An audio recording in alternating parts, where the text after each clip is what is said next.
I'm driven, I'm headed to empower you. Be empowered, be renewed, be uplifted with a brand new attitude. I'm driven to empower you. Be empowered, be renewed, be uplifted with a brand new attitude. I'm driven to empower you.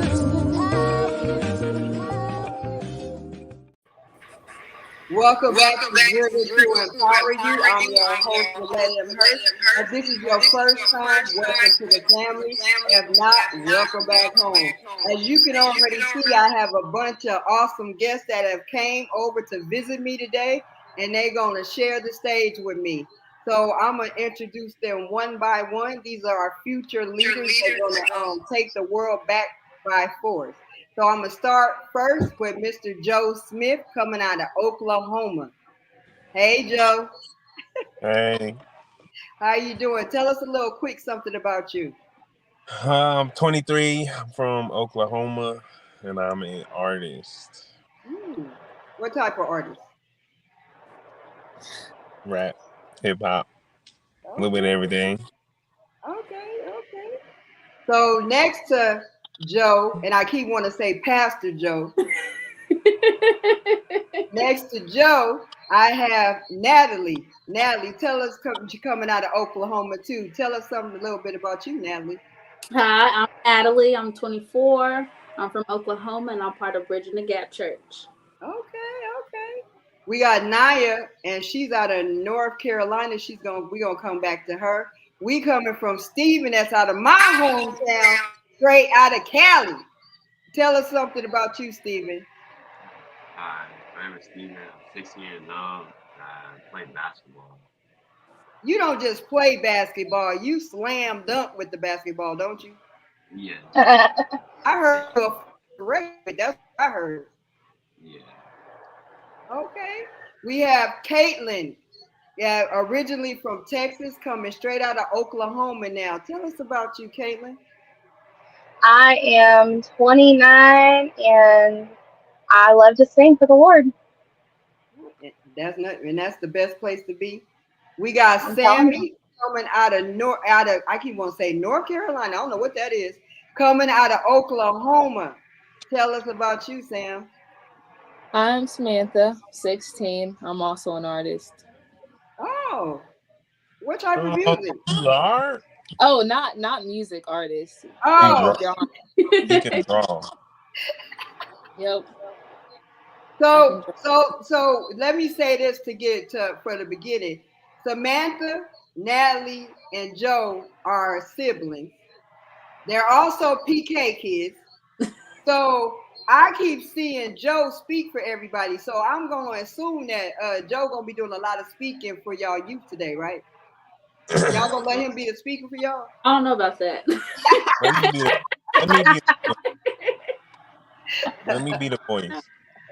So tell us why. So we're here, and Natalie, you're coming from Bridging the Gap Ministries, where I'm currently a member at.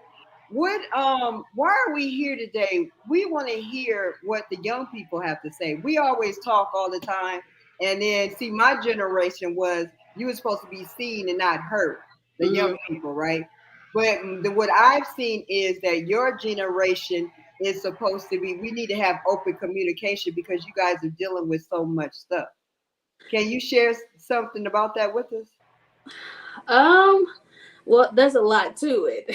Actually, there really is. There's a lot to it. So there are some youth who they're open to share with them as far as parents, and there are some who either don't want to share or they want to share. They just don't feel comfortable talking about it because they feel like they're not going to get heard, or they feel like their words or their feelings are invalid a lot of the time. Wow, that says a lot. I'm gonna come back and revisit to what you said. Naya, can you tell us? What you thought you weren't gonna say nothing? I didn't know. You said you was gonna come back to me. I was like, okay. Girl, when I say I'm gonna do something, I'm gonna do it. So Naya coming straight out of North Kakalaki. So tell us about you. My name is Shania. I am 18. I'm a senior in college. I'm a senior in high school. I'm going into college, but I'm in North Carolina. I plan on going into early childhood education. Oh wow, very strong spirit too, young lady. Can you do Oh me a yeah. favor? Because you can we're getting feedback. Can you put your thing on mic on mute real quick? There you go. But when you talk, we need to hear your voice. You have a lot to say.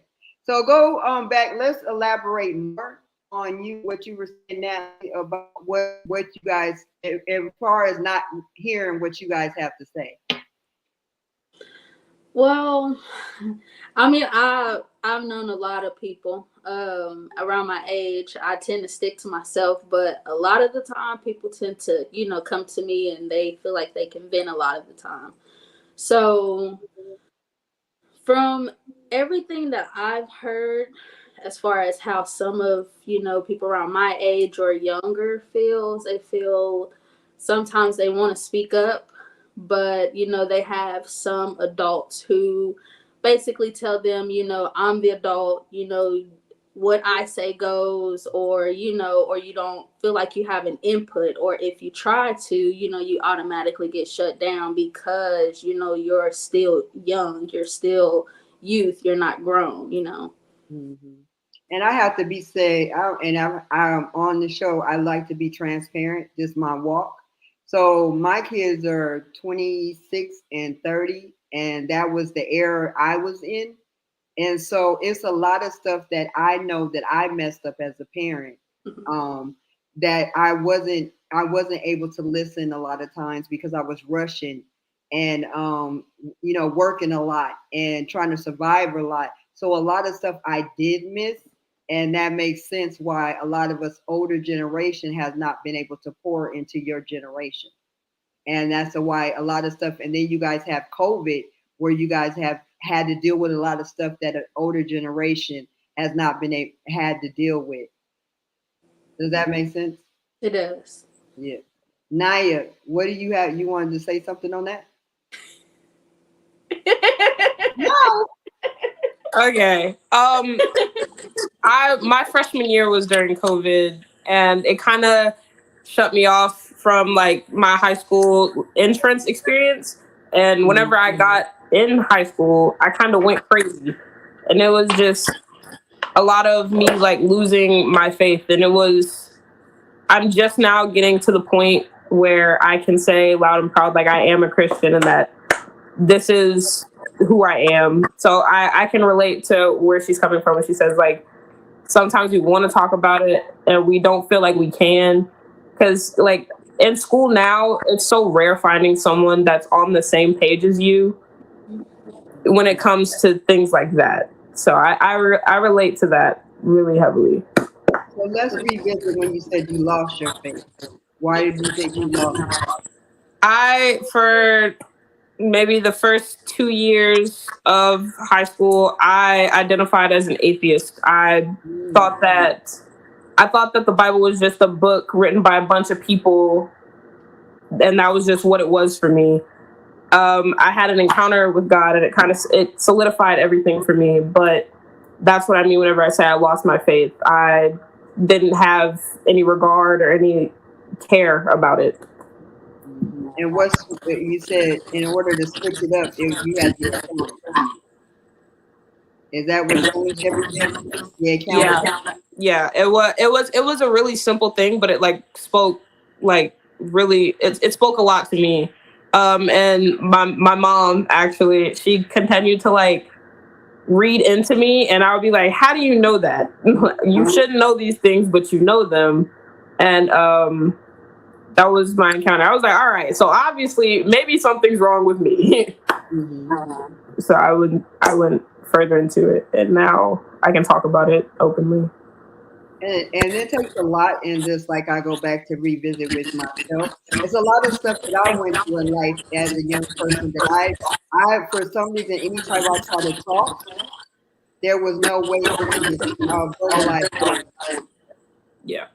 Yeah, and for you guys to go on here and to talk, I just want to tell you, I'm honored to even be here.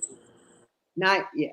Caitlin, Caitlin, with you being a young lady too, has the stuff that you have experienced too with that, as far as to your walk with Christ, or just being a young person? You're muted. How about now? You're good. Mm-hmm.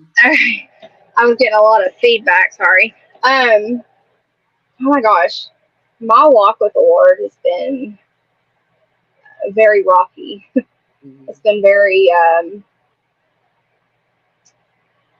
I've had a lot of anger, a lot of frustration towards God for a long time, and I get it. I get what they're saying. My whole life growing up, I always felt like the outcast. I always felt like, uh, kind of like you said, Willa, just to be seen but not heard, because just a kid, you don't really know anything. The adults think that you don't know anything, and truth be told, a lot of times, if adults will just stop and listen, they can learn something from the youth, from their kids, and not shut them down, but listen, because they are human beings as well, and they're growing up to be the young men and the women, that they're going to be. And, I feel like God's going to have it go into my whole testimony. Whatever's on your heart, you could just speak whatever's on your heart, Caitlin. So when I was 2.5, I became diagnosed with cancer, acute lymphoblastic leukemia. I went through 2 years worth of chemo treatments. So by the time I was 5, is when I wrapped all the treatments up. My mom always said that I died, that came so close to death so many times, more times than they could even count. And going through the treatments,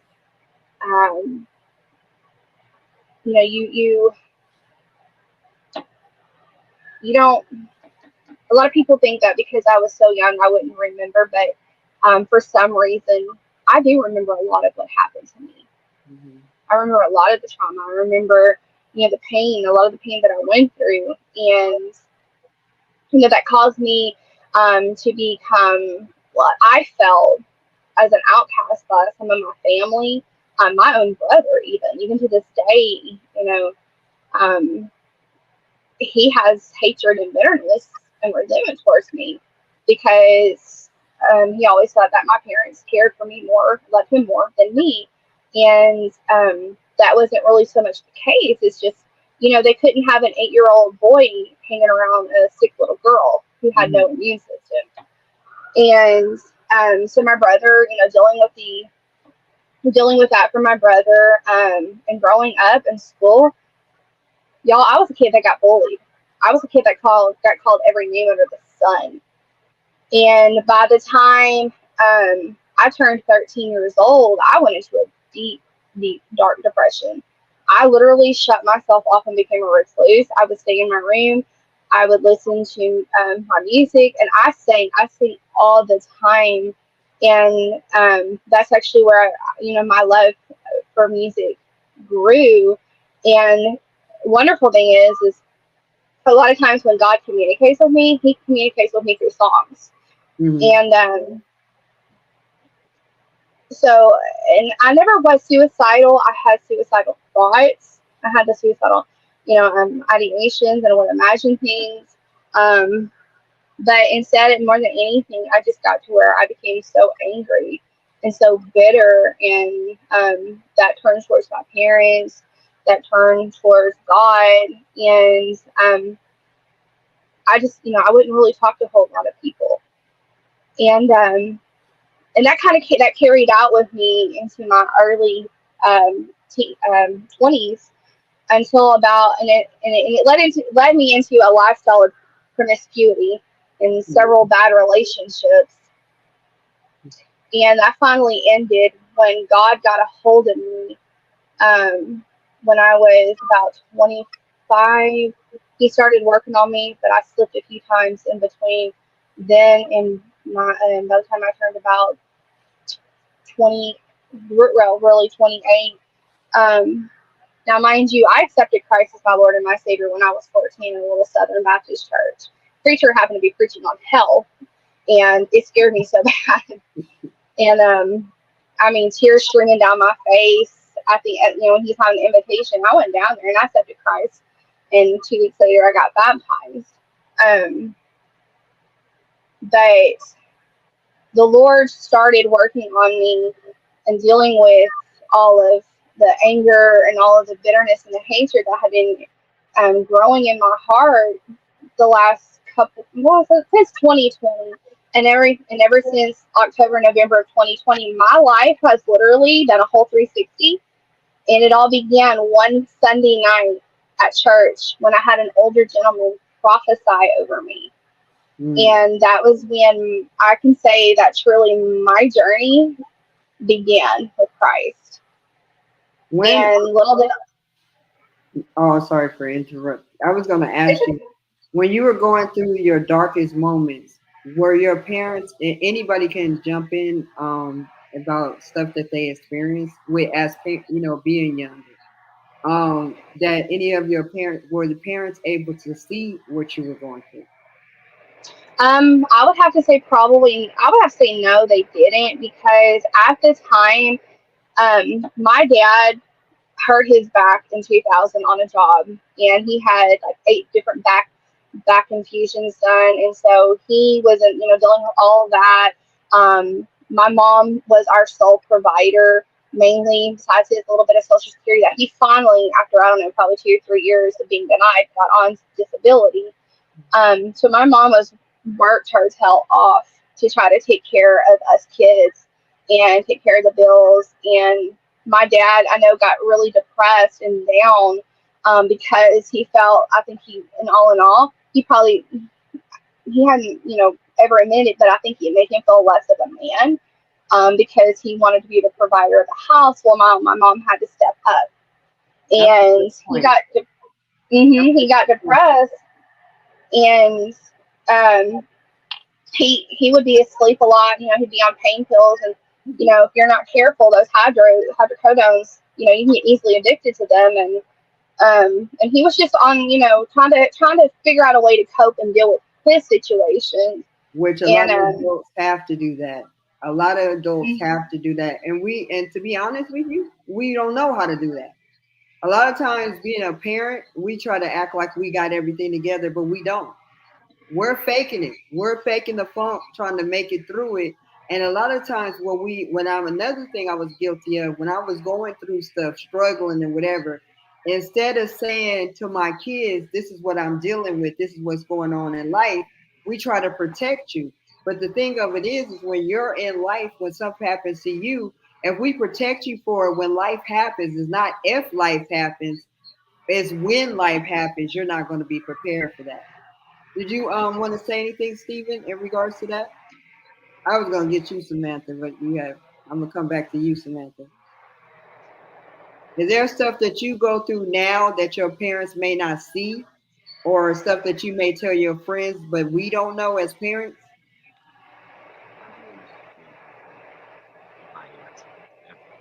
Hey, we can't hear you.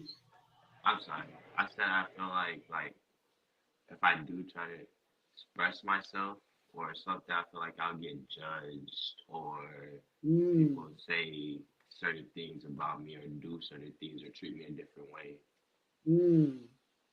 So you're saying who's judging us? The parents? Us parents are judging you because of how you feel? Yeah, like they're telling like, oh, you're fine, or nothing's wrong with you, just get over it, you'll be fine. Yeah, we do. We all get to that. People tell you to get over stuff. People have death. People want to have suicide thoughts. And it's hard. And I know as an adult, because I was an outcast. So I know as a growing up and stuff, you can't share your intimate things with people because people start looking at you different. And then you're like, I opened up to you, and what did you do? You mishandled me. And a lot of times that's what happens with people. Would you agree with that? You had something to say, Miss Samantha? I don't know. I feel like a lot of us, like, even like as young adults, we have like sports and school and stuff, and so like I feel like we're also overwhelmed with that stuff, and then trying Mm, to our parents and they don't listen, and then they wonder why we don't talk to them, which is like kind of overwhelming because like we tried, but you didn't listen, so we kind of let's like close ourselves down. mm. That's a good point, though. Because when you're feeling something, you want somebody to be like, "Hey, I'm bleeding. Hey, I'm going through this," and then we tell you just get over it, or you don't know what you're talking about because you're too young, and we're guilty of that. And I apologize for the older generation, but that's why we're here on the show. And Natalie, you have a business that you're gonna. You knew I was gonna come to you. I knew it. You felt it in your spirit. Um, you have a what did you say? Youth influence youth. Is that Yeah, what it is? youth Tell me influence about youth. that. So youth influence youth. It's really all about youth helping youth. So my big thing is, you know, it's time for everyone to get closer to God, but our bigger size, number of people that we really have to work on is youth.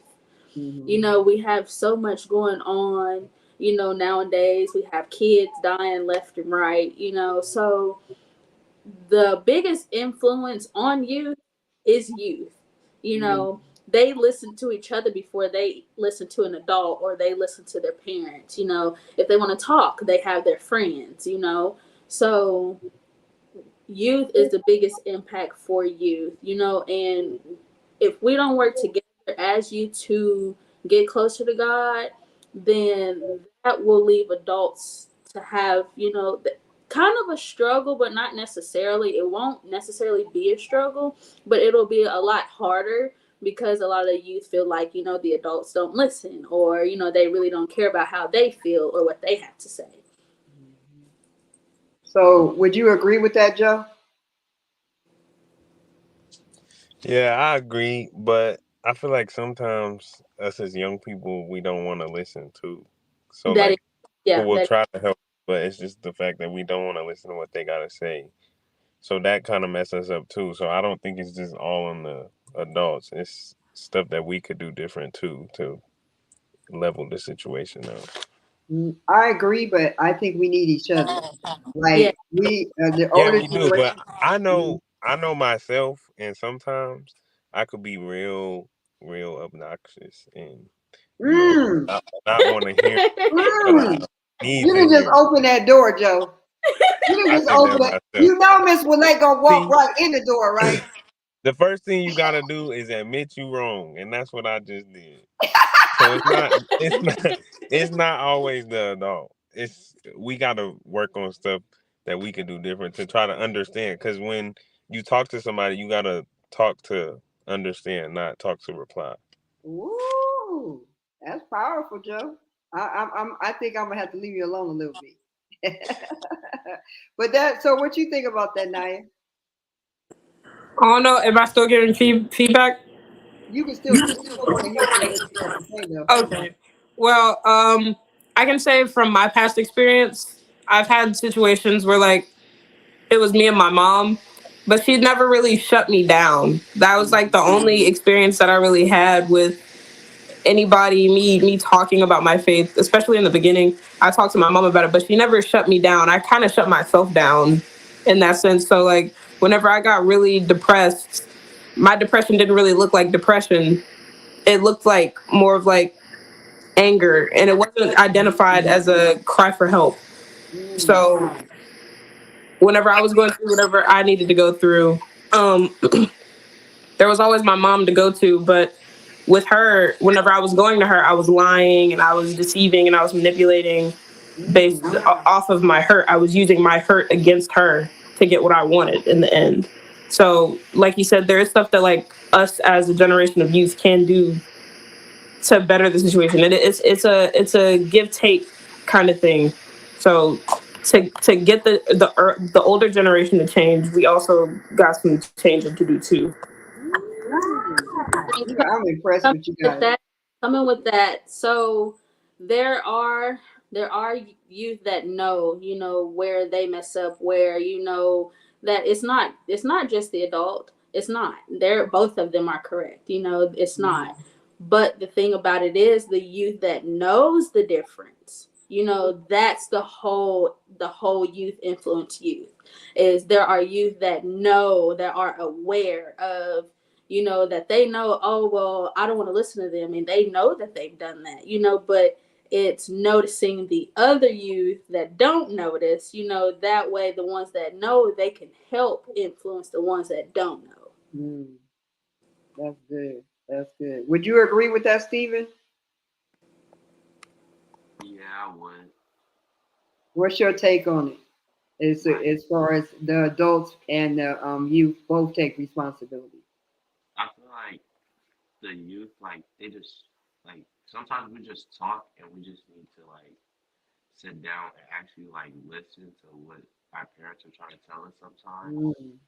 Or like and the same way for the parents, like they need to like actually like just listen to what the kids are telling them and seeing their point of view of what's going on with them. Mm. What since you guys mostly all you guys are in church, right? Most of you guys are in church. So is it hard to get your generation to church?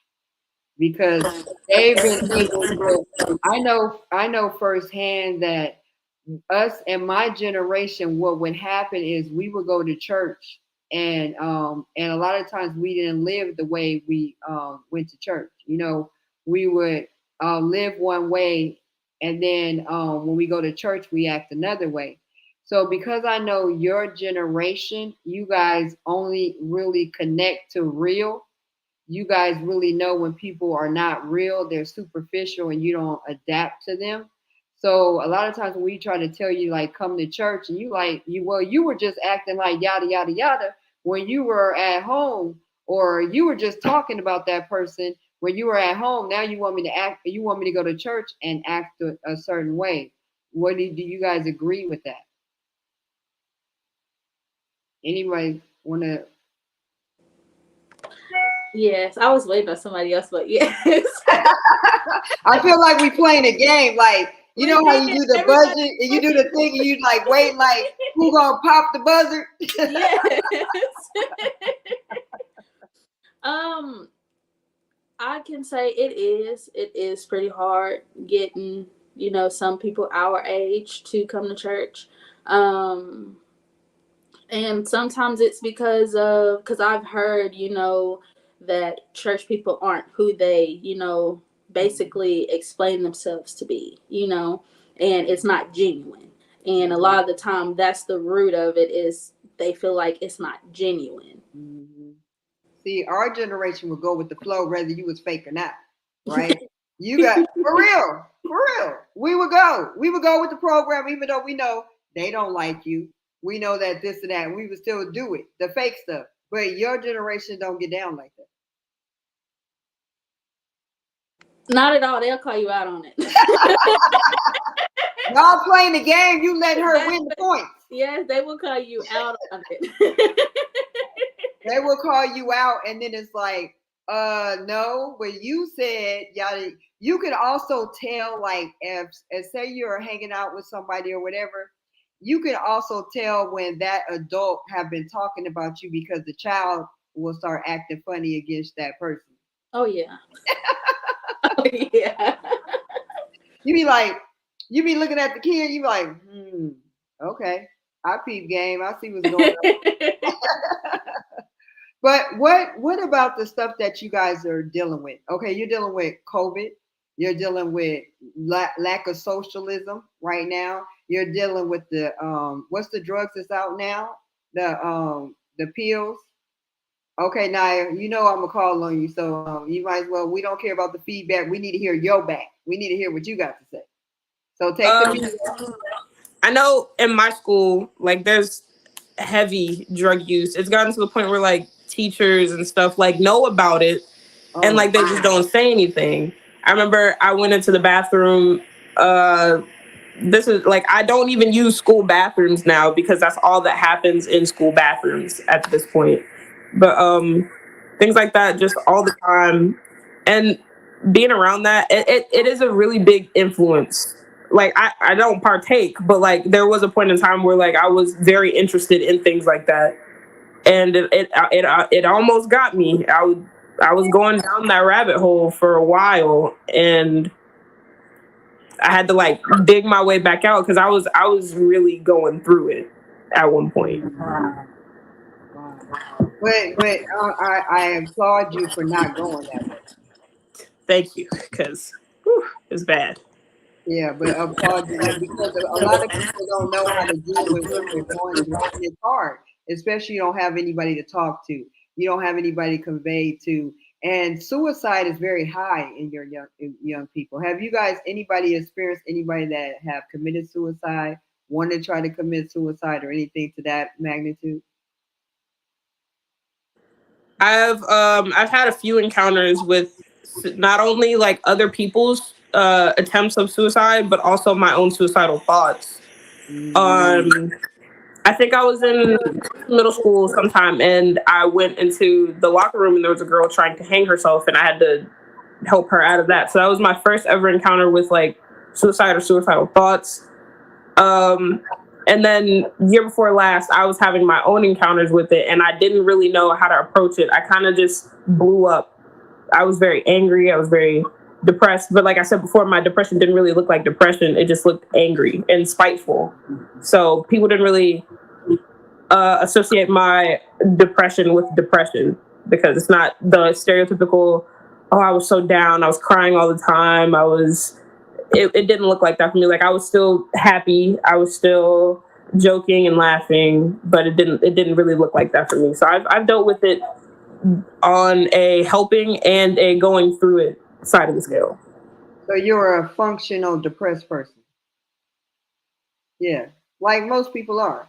Like you don't want people to know that you're going through it because you don't want people to judge you.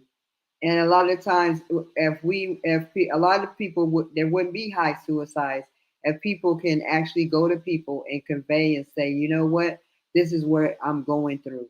You know, this is what I'm dealing with. You know, and sometimes we just need somebody just to talk about it. Sometimes to just get it out, to get it out of us what you're going through. I want to also go ahead. I was gonna say things like therapy and like opening up to people have such a bad connotation though. Like whenever someone says, oh yeah, I go to therapy, immediately people's first thought is, oh, what's wrong with you? Mm-hmm. So like we tend to fight the idea of therapy or opening up or a psychologist, because people think if I have to go to therapy, then there's something like really wrong with me. People are gonna judge me for it. Even like going to therapy, I thought my therapist was judging me. So it's just things like therapy have a very bad connotation. And because in the Black community, we don't believe in going to therapy. One, we always said whatever happens in this house stays in this house. But that has kept a lot of people in prison because they can't go and tell somebody what they just experienced. And is the I want to revisit about. I know as a kid I used to get angry with my mother, the stuff I would go through, and you've mentioned that a couple of times about the anger. Has anybody else experienced that when you're going through something, instead of talking to them, you're angry about it, and they see it as you just being defiant, but not saying like it's a symptom? Does that make sense? Y'all can push the buzzer. Joe, you can jump in anytime. I would say that that's me quite often. But it's, for me, it's because I got so used to bottling it all up on the inside that it would just turn into nothing but anger. And God's been working on me for the last couple of years to just really communicate and be open. And I know a lot of people think I'm crazy because I'll be going through my hangout, even at the grocery store, and I'll be having a conversation with God, and everybody turn around looking at me. But that's what I developed. I developed where, I'm not ashamed to be out in public, and I'm not ashamed to be, washing dishes or driving down the road, having a conversation with God. And because of that, a lot of that anger and a lot of that frustration and the depression has God has just delivered me and continues to heal me and keep me free from that. which But is you a know, I blessing. Which is a blessing at yes, your age, where you guys being where you're at, you're in a good position. Because I know that you know that your peers are not in this type of position that you guys are at. Because you guys hear all the horror stories out there and stuff that you guys are truly experiencing. Like in Muskogee, Oklahoma, where you guys are the Smiths, you guys just lost two people close to you, didn't you? Were you close to the two that passed away recently? I wasn't, but I'm waiting on Sam. Sam looked like she ready to say something. Samantha, you ready? You ready? She is a Smith, huh? Yeah.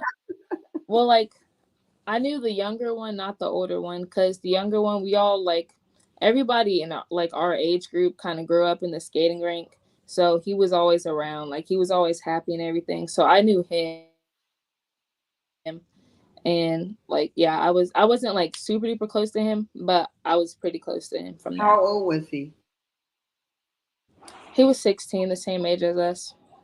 So how did that make you guys feel? Um, I don't know. It was just like surprising that someone like our age that young like something happened to them like that because it was a very brutal incident, so it was just crazy to think that that happened to someone so young and then someone that I knew or I was pretty close to. Can you say how he passed away? He got shot in the face 3 times and then he got shot in the body 3 times. Wow. And the dude, how old was the older one? He was 18. Okay. And he got shot that many times also? He got shot 11 times, I'm pretty sure. Okay. So being that young to see people lose their life in that magnitude, does that make you change the way you live?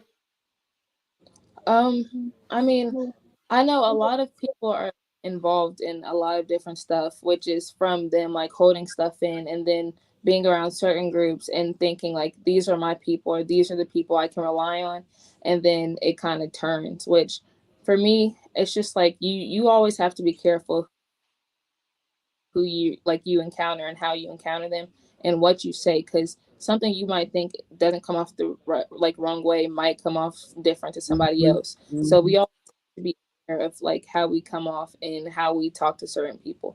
It's perception. You got that right, Samantha.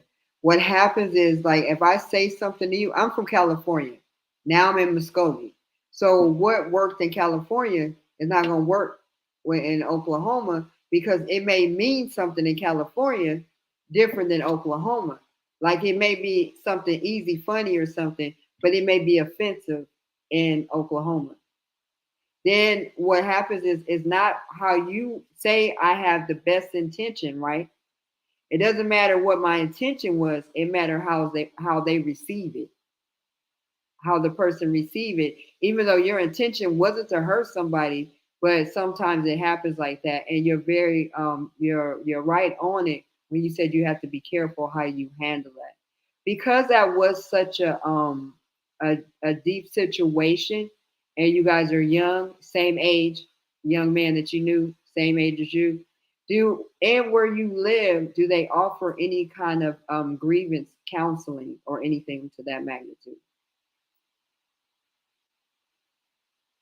I wouldn't know about like the counseling part because I'm not really around them, but a lot of them, I don't know, they're all in the same group, so they kind of just rely on each other, I feel like, because like there was a lot of people that went to like his viewing and stuff, and they all basically rely on each other because they're so closed off to everybody else. That's how I've seen it, because I've talked to some of his friends and stuff too, but they don't like really talk a lot, or they're, I don't know, some of them can seem sort of rude, but it's just because they're so used to the little group that they stick to that they don't have any interest of like talking to anybody else. Mhm. So, so when that happens, it's the people, his friends, and every round. Because when something to that magnitude happens, you don't go outside, you go inside. So you're going, if something happened to you that hard, you're not gonna be out there. If you were out flowing before, you're gonna go closer to just the people you know, because you're gonna think like, who can you trust, right? So how are they dealing with? How are you young people dealing with that great of a loss? Like, do you is there things for you to do in order, you know what I mean, to get through this?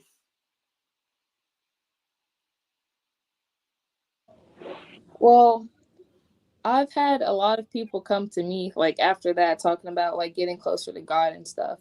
And Ooh. so like yeah, I've had a few of them come to me and they're talking about like how they want to like be able to leave like the situation they're in. And this one particular person, he was telling me like he's been wanting to get closer to God, but he doesn't know how to start and how to get everybody else on the same road. So I Wow. told him like I was reading the certain chapter and it was pretty close to what we were all going through. And Mm-hmm. so I told him to like look into that chapter first, and before being able to like lead anybody else to God, he has to be where he wants to be. So he'll have something to like testify about to other people. Oh, I love that. So that's awesome that you're able to minister to them like that. Stephen, have you lost or any, and being in California, we have a lot of that stuff. Have you experienced any great loss with your peers? Uh, yeah, I have. Um, my friend, he went and he was trying to buy a phone from this guy off of like eBay or something, Uh-huh. and the guy that he was buying it from thought he had a gun, and then Oh wow. he did it, and then he ended up shooting him, and he ended up dying. How old was he? He was 16. Wow. Same age. Same Yeah. age. Same age. What can we do as a community? What can we do as people loving on each other? What is some stuff that we can change to make the difference? Um, Caitlin, I see you reaching for the buzzer. Are you reaching for the buzzer? I was trying to get it. Wow. Wow. I would say, and all in all, God has been, I'm listening to everybody, and I feel in my spirit, the Lord is saying that for us to be able to um, help the youth to cope with what they're dealing with, but also come together as a community and work together. Because ultimately, if it doesn't matter if you're 16, if you're 18, if you're 20, 23, 29, if we're children of God, we're all in the body of Christ, and we need to be working together. Right. There is so much division in the body of Christ that it's ridiculous. And Satan, we have let Satan get into the church so much that we have become just, we stink. We stink Ooh. before the nostrils of God. Ooh. And That was good. God has been really kind of just dealing with me on, personally, like for my family, but I've also been praying for the church. God's been having me praying against the spirit of religion. Mm. And God is telling me, I feel like He's telling me, we had to start being more genuine. We need to start being more true and authentic, and not try to put up a facade. Don't be fake. Be real. Be who God has called you to be. And of course, if we would actually stick to the Word of God, we would learn who God says that we are and learn who He is. Then that will help us, to be able to walk in that authenticity and be able to help one another. We could cut down, the suicidal rate. I mean, it is ridiculous. Yeah. I personally didn't. I have not lost anybody as a peer when I was in school. I knew a couple of girls for that I used to be friends with her mom. Something happened. I don't know what happened, but we were no longer friends. But I actually mentored her middle daughter. God blessed me to mentor her middle daughter for a few years before God separated me from that. And she was in high school and she lost, I don't know, probably 4 friends throughout her whole journey to suicide. And they were all like 16 years old. Wow. And a lot of it was because they were bullied and peer pressure and feeling like, that they couldn't go to anybody to, talk about how they were feeling. And so they either hung themselves or they shot themselves. But for my personal experience, I recently, just before Christmas of this past year in 22, somebody that I went to school with, he's 27. He was a volunteer firefighter and he worked for EMS. He committed suicide. He shot himself. And he was somebody, and it was really hard on me because he was somebody that, I had really cared for. And it was rough. But I feel God is saying we have got to start being real. We've got to start pretending, going to church and putting up this, pretending to be this person like you're, this perfect Christian.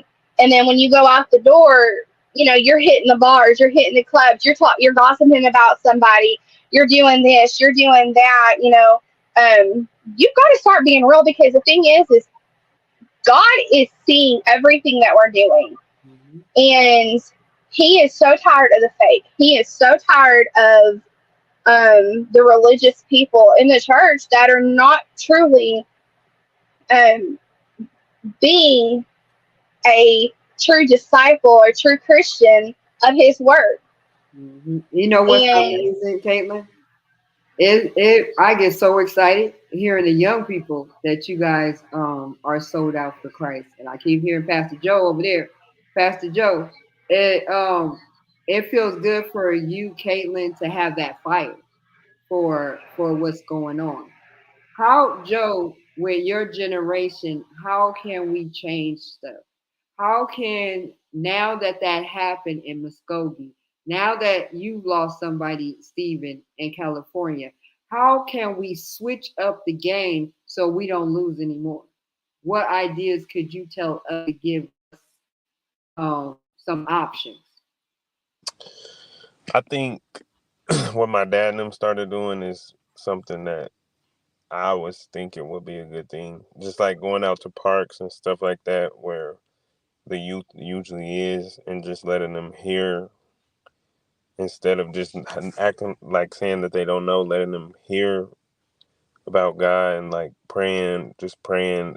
It could just be everybody praying and they could just come over there and listen. They might not know what's going on, but just them being there, that could change their life just in that moment, because it could spark something and then flip a switch, and then that could make them want to go closer to God and really want to get to understand what Christianity and all of that is.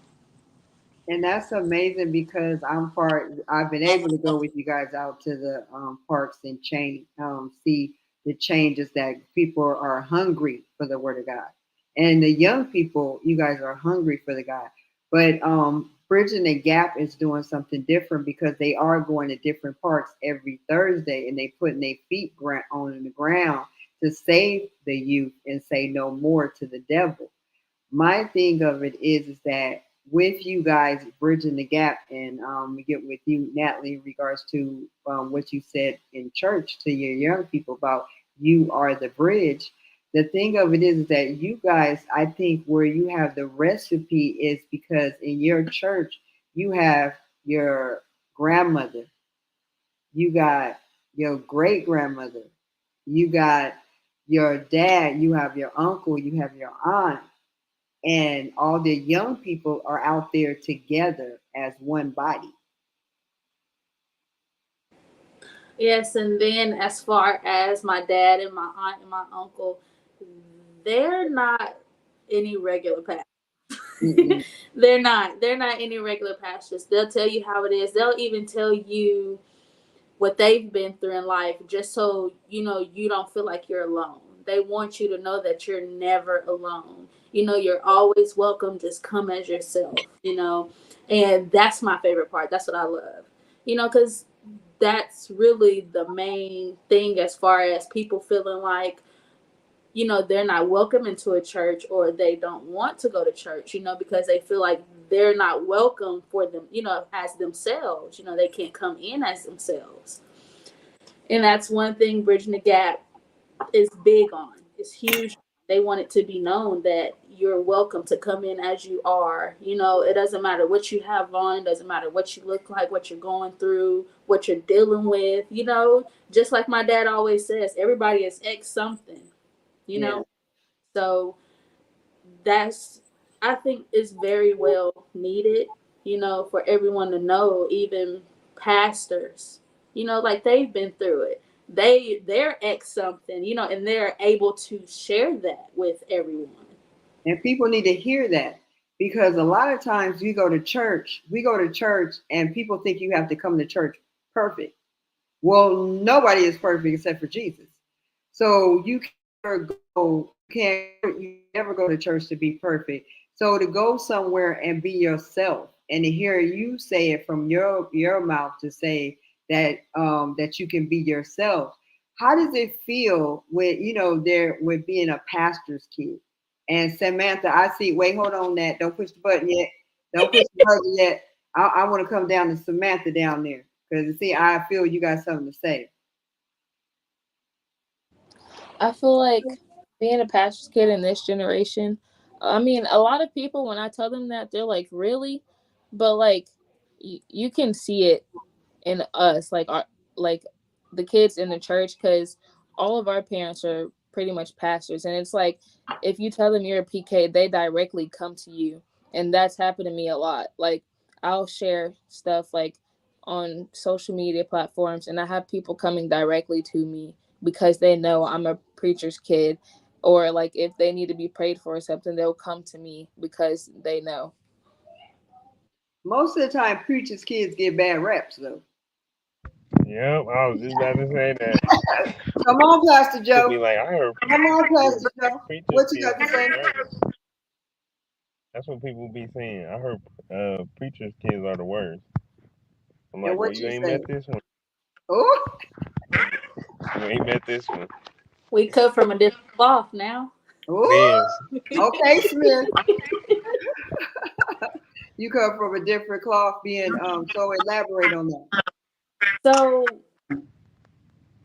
as far as people thinking, you know, PKs have bad reps, they always, you know, ask me what is it like, you know, to be a preacher's kid. And I'll basically tell them, you know, it's no different from any other kid, you know.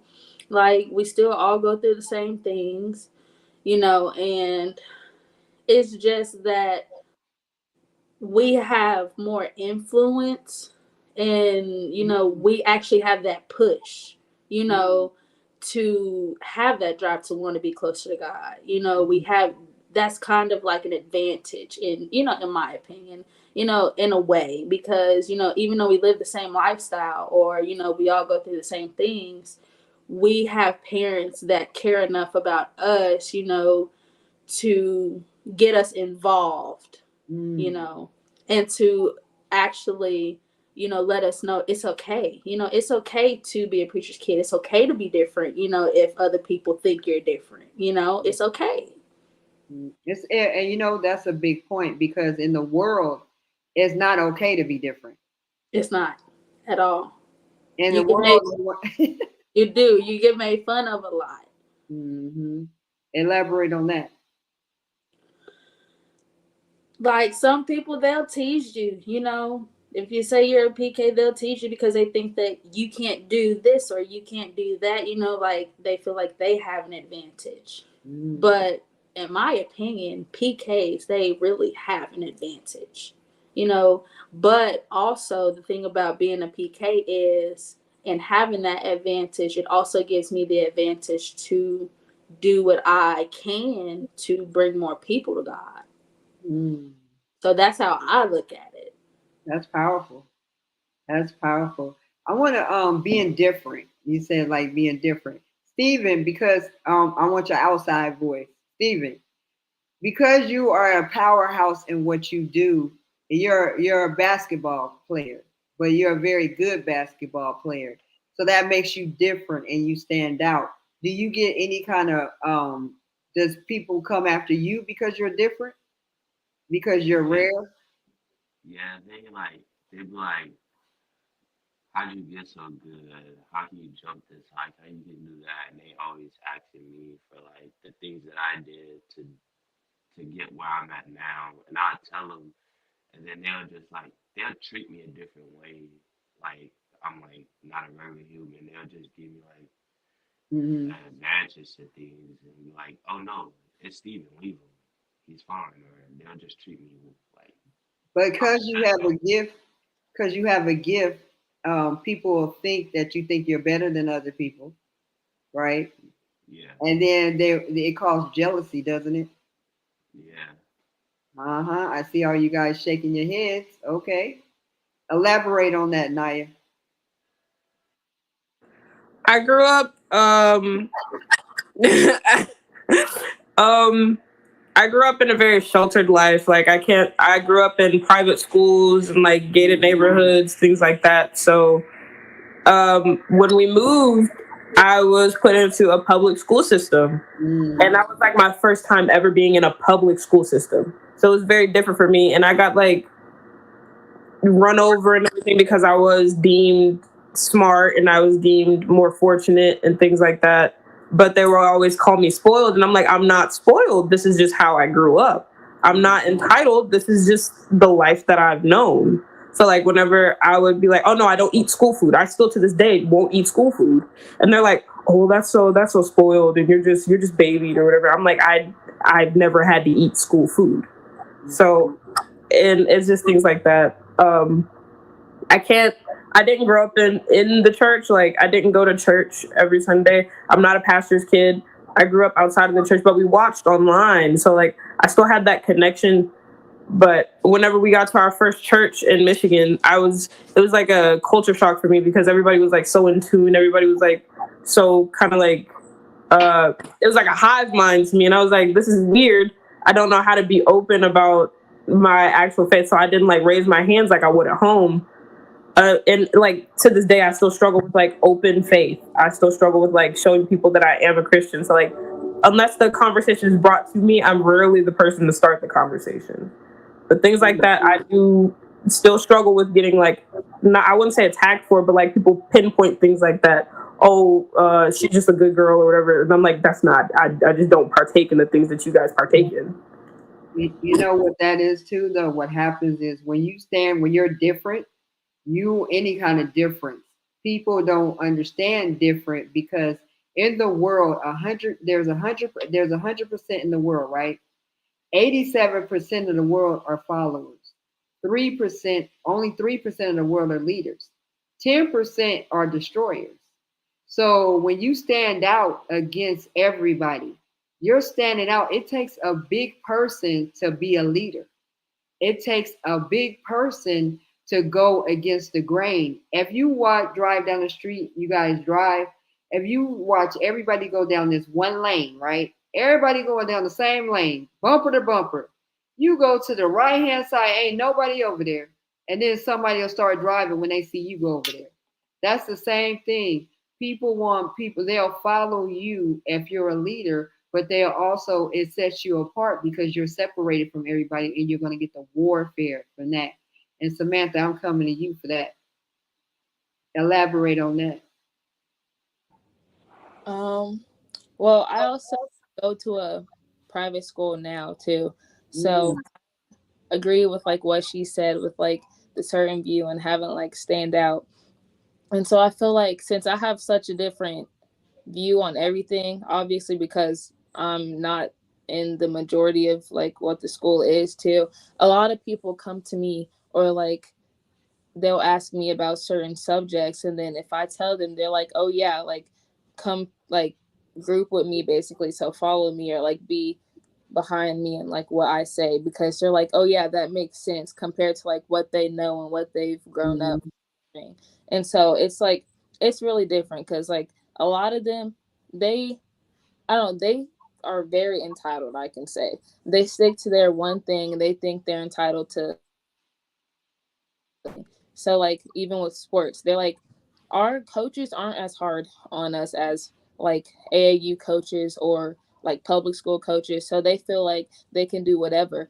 And I'm the one person that's like they're being easy on us. You can't complain about like what they're saying, cuz if you were to go anywhere else, it would be way harder and y'all would be quitting right now.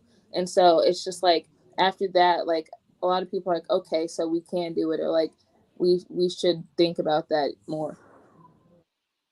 Good point. Caitlin, did you want to piggyback from that?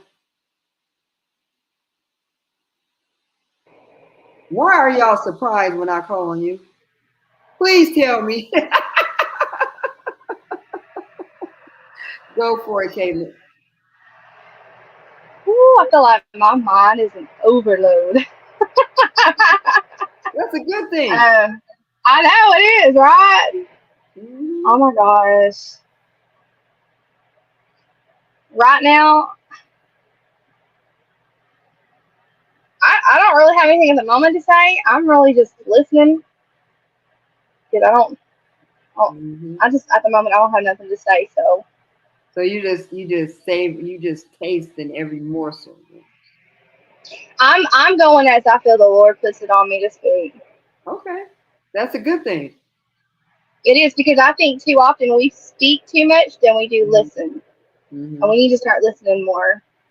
Absolutely, and I agree with that. Absolutely, absolutely. What do you guys? Each person is a future leader. Each person I'm gonna ask, who are you going to be in your future? I'm going to Pastor Joe first. Um, I told you I was gonna get you. I can't that's a help it. good question. Um, I just want to really be somebody the younger people can look up to Mm-hmm. and just try to, lead by example. Could you see yourself being a youth pastor? Myself, I could. I see that. I see that. Yeah. Every time I would say your name, it'd be like Pastor Joe, Pastor Joe. I said not the one that say well, I stay ready all the time, but I I'm just kidding. But and so you see, you're just making a difference. yeah, that's really what I want to do. Because Mm-hmm. I feel like it's a lot of people who have ideas to do stuff and like they know ways to do things, but they don't get out of their comfort zone to talk about stuff, Mm, like show people how to do stuff because they don't know how to go about it. mm. That's good though. Yeah, and the comfort, nothing grows in your comfort zone. Oh, Nothing not at grows. all. And something that's growing, and something that's not growing is dying. That's true. Nothing grows, and that's a good point. But I still see that pastor over there. Next, Miss Smith. Um, I just want to be a bridge. I just want Mhm. to be a bridge to, bridge that gap. I just want the Lord to use me however He sees fit, basically. That's good. So going back to the bridge, explain to us what you said at church about. Tell again about the name of the church and what you said in regards to the young people. So, the church is bridging the gap, and I just feel like as of now, with everything that's going on right now, the youth is considered as the bridge, Mhm. because we have a lot of influence on each other. There's a lot of youth that need help. They need an ear. They need God. It's a lot of them. So I just feel like the youth is the bridge, and everything that upholds that bridge, those are the adults. The adults, they can't do anything without the youth. Mm, that's good. That's really good, and it's true. And there's an example that I would always give is that growing my era, we were taught to stay in the box. Mm. You guys were taught what box you talking about. We were taught coloring the lines. You talking about what lines you talking about. And when you guys came out, you guys started doing the Apple computer. But we need each other because you guys are speed and we have the wisdom and the experience that Mm-hmm. we've been through. We have been through some stuff. Like Yeah. your parents say, we have been through some stuff. And the youth think they've been through some stuff, but they ain't been through it. They They ain't been ain't through. been through it. Yeah. But also you guys are so used to having stuff right at your hands. Mm-hmm. Microwave fast. Oh, I need it now. I need it now. We used to be like, take your time to get it. You know, you're gonna work your way to it. I've seen people like they move so fast, it don't even make sense how fast they do. And But tend to mess up sometimes in between because of them moving so fast. yeah, but we need each other to get this done, and that's what this conversation is about. Nyla, before you give me that face, it's on you. The impact where I want to have the most impact is I want to go into like that middle ground.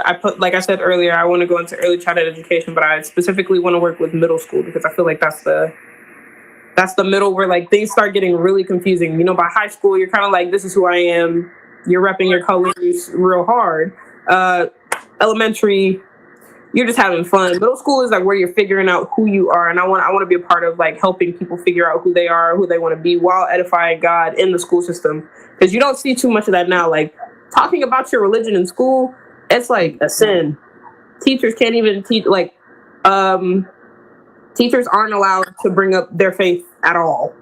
So I just want to be. I want to be there for that. Like I want to change that. Okay. That's good to hear that the change and teachers and stuff are the foundation of everybody. They are the core of everybody.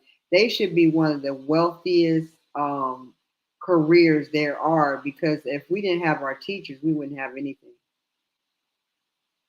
Steven, where can we look for you for the future? What are you going to do to impact your generation? To impact my generation, I just want to be like. Talk a little louder. I can't hear you. I just want to be like a positive person to spread joy and like to cancel out the negativity. Okay. That's an awesome thing to do. And then doing it with your sports too. Yeah. That's cool. And Miss Caitlin, you didn't have to push the buzzer this time.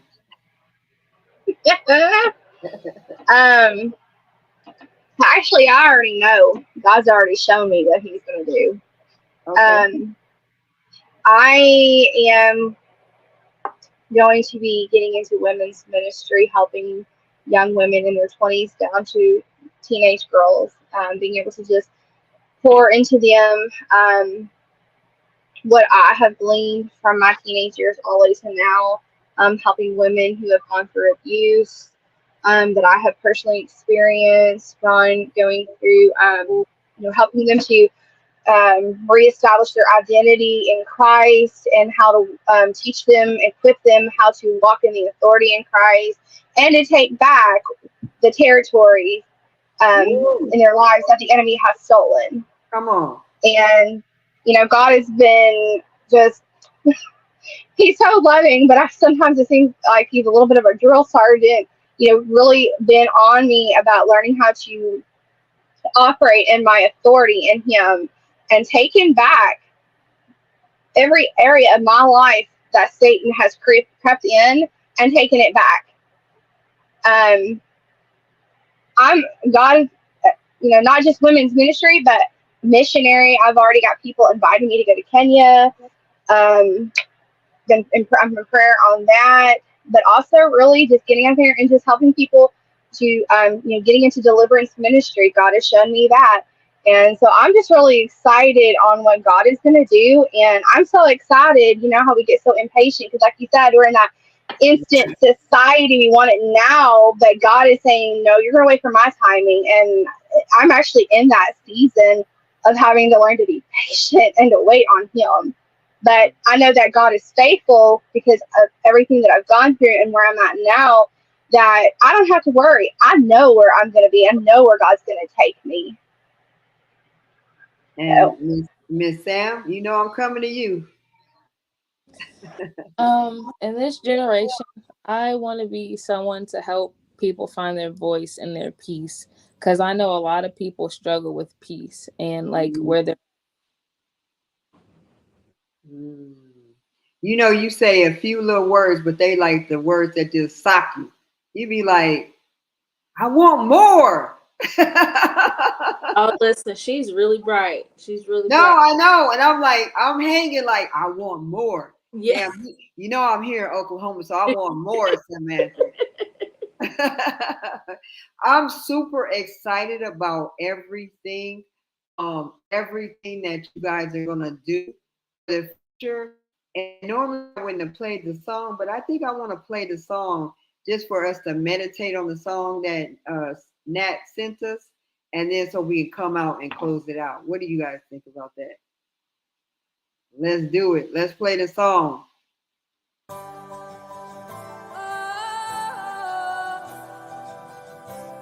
No other name but the name of Jesus.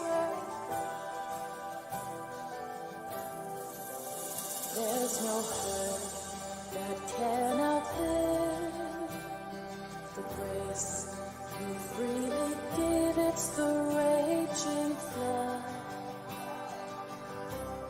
that covers us. For the thoughts that come to decay, you've sent love to strip them away, and you've left the truth that we're free in you.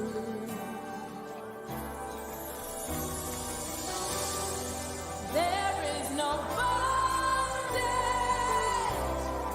every chain is broken. There is no bondage, Jesus' arms are open. No guilt, no shame, all my sins erased. There is no bondage, every chain is broken.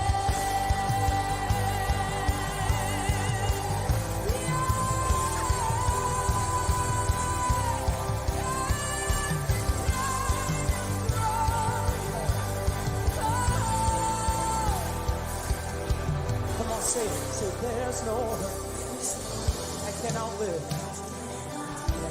Say the grace.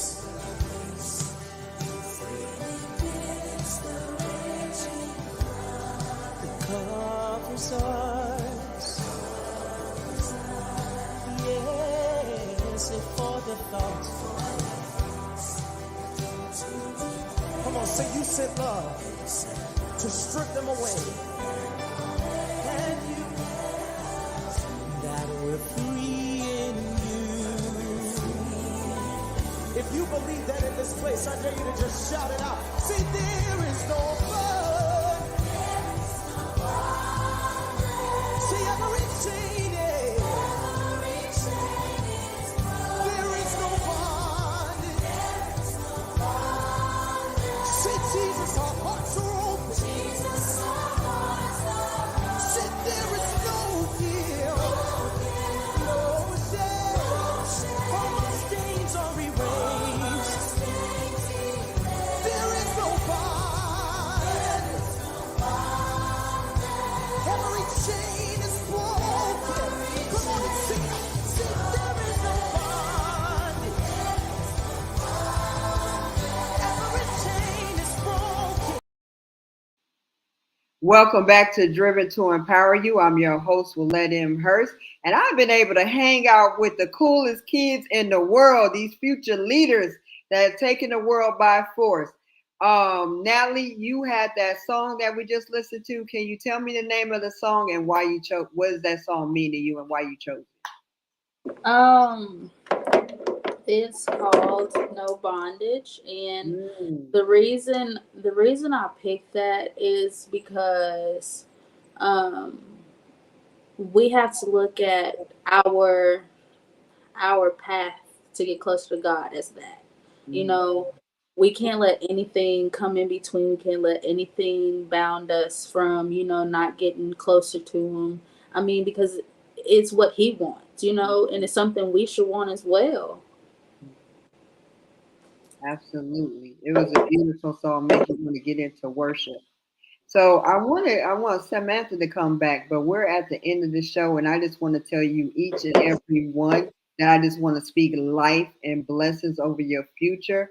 I'm excited. I expect great things for each and every one of you because you guys are taking the world back by force in your generation. Pastor Joe, you taking it by force. Natalie, you're taking it by force.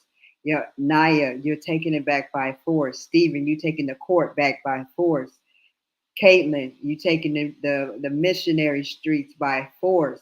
And Samantha, she's taking her area by force.